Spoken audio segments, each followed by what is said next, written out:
Hello friends, आप सबका फिर से वेलकम करता हूं पुष्पराज इनसाइट्स में। और आज जिस टॉपिक को मैं लेकर आया हूं ये भारत के लोकतंत्र के लिए एक बहुत ही शर्मनाक बात है, क्योंकि आपने देखा कि अभी पहले लोकसभा का जो फर्स्ट फेज के इलेक्शन हुए, इसमें नागालैंड राज्य के 6 जिलों में 0% वोट रिकॉर्ड हुआ। जी हाँ, एक भी आदमी, लगभग 4 लाख लोग इन जिलों पर रहते हैं, जिसमें से एक भी आदमी वोट देने नहीं आया। तो ये अपने आप में एक बहुत बड़ी खबर है। But I don't know, main stream जो मीडिया है वो लगातार इस ऐसे जो ज़मीन से जुड़े हुए मुद्दे हैं, जो बहुत ही कंसर्न वाले मुद्दे हैं, इनको दूर किए हुए हैं।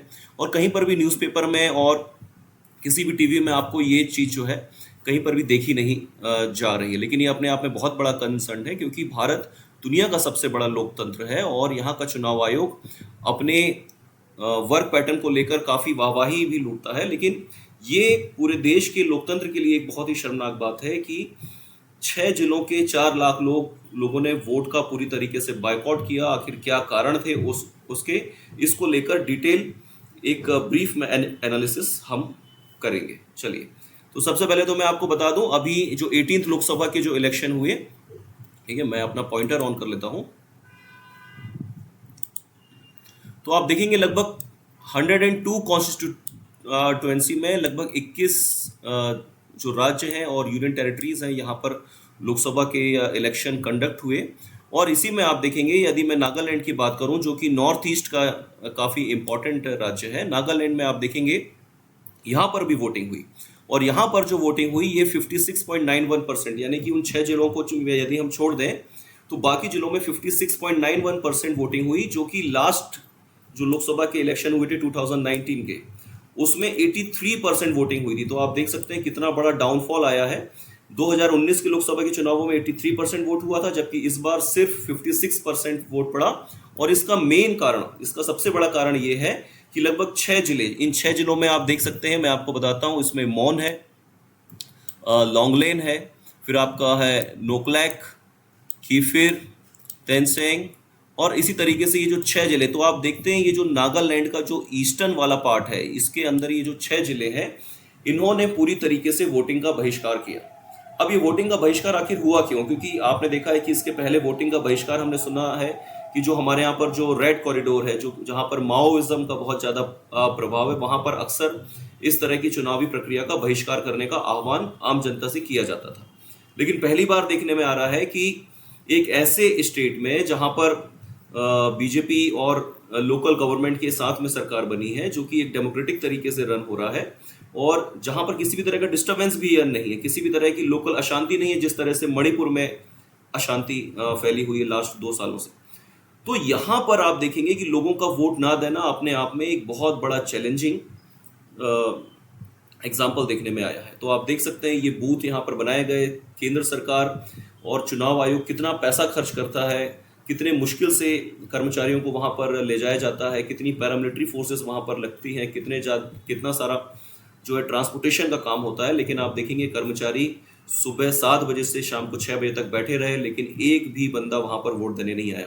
इवन मजे की बात तो ये है कि उन 6 जिलों के विधायक भी वहाँ पर वोट देने नहीं आए। तो ऐसा क्या हो गया, इसके बारे में मैं आपको बताता हूँ।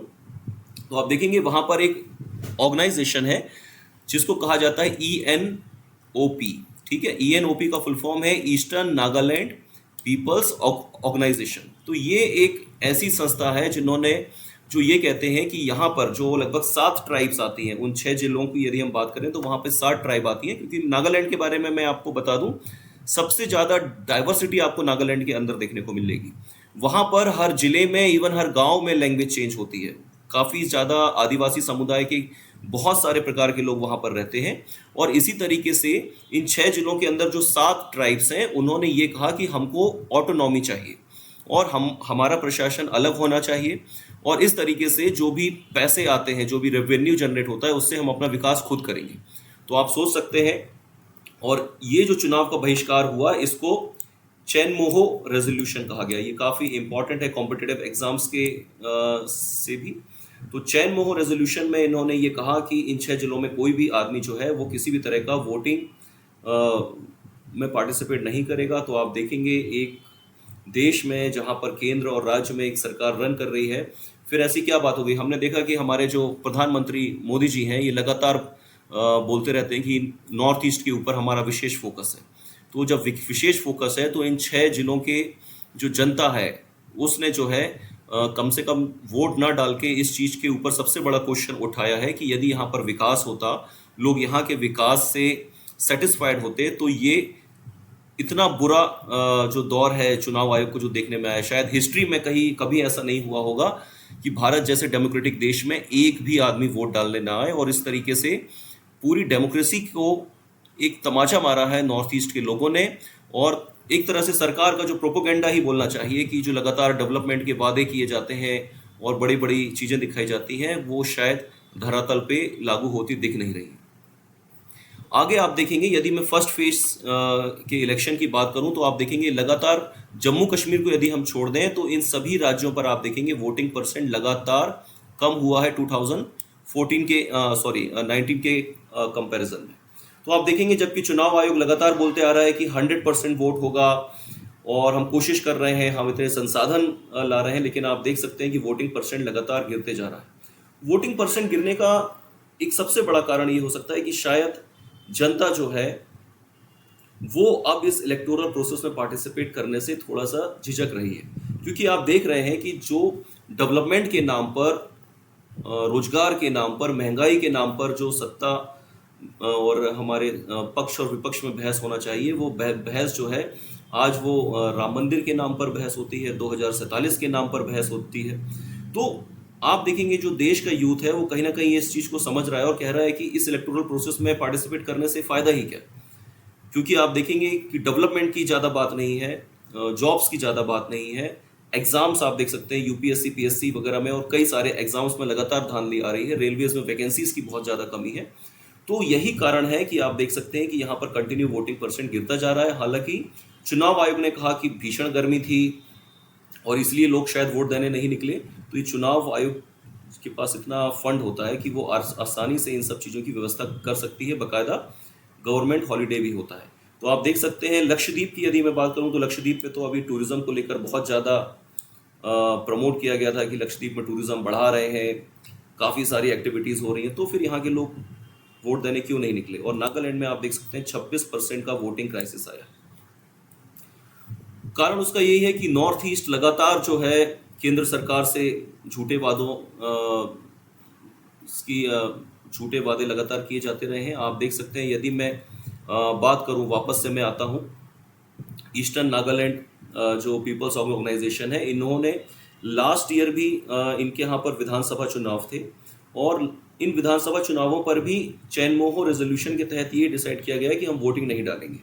लेकिन जो केंद्रीय गृह मंत्री हैं अमित शाह जी, इन्होंने इनके साथ बातचीत करी और इन्होंने कहा कि हम आपको ऑटोनॉमी देंगे, आपको फंड को खुद से इस्तेमाल करने की पूरी आज़ादी होगी और इस तरीके से एक फ्रंटियर नागालैंड एसोसिएशन का गठन किया जाएगा। लेकिन 1 साल हो गया, उनके किसी भी वादे को पूरा नहीं किया गया और उसी का कारण है कि आप देखेंगे इन 6 जिलों में किसी भी तरह का वोटिंग बिल्कुल नहीं हुआ और वोटिंग परसेंट बिल्कुल 0 हुआ।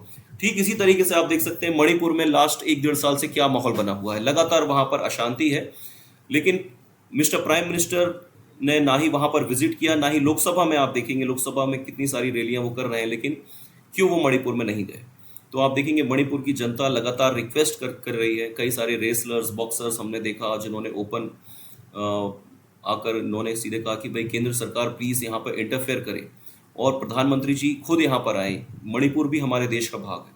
तो आप देखेंगे चाहे आसाम में एनआरसी का मामला हो, बॉर्डर के कई सारे इश्यूज हों, तो आप देखेंगे पूरा की पूरा नॉर्थ ईस्ट हमेशा से पिछड़ा हुआ महसूस करते आया है और वो वाकई में पिछड़ा है, क्योंकि वहाँ पे सर्विस सेक्टर नहीं है, इन्वेस्टमेंट उतना नहीं है, टूरिज्म के लिए ट्रांसपोर्टेशन की फैसिलिटीज उतनी नहीं है।